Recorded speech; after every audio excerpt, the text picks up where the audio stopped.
I think that what happened in October kept people wondering and questioning a lot, what is going to happen next? We were all in this moment of being lost with our thoughts, and we didn't know what was going on. You know, just like Her Excellency Reem was on stage speaking about how peace could be broken, and such attacks could really add a very difficult time into what we're building, and we've been building for a very long time.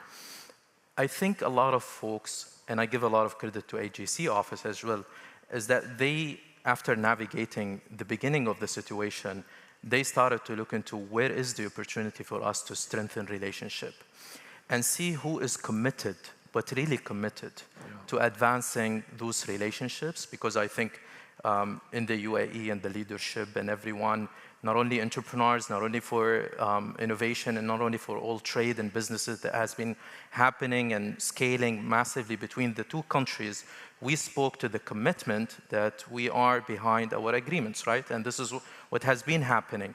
And again, I go back, this is culturally how we, everything started.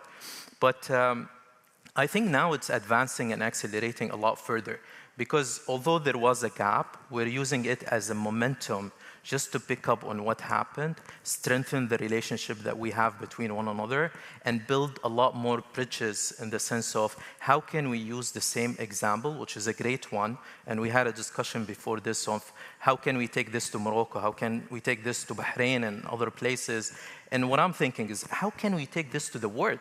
Right?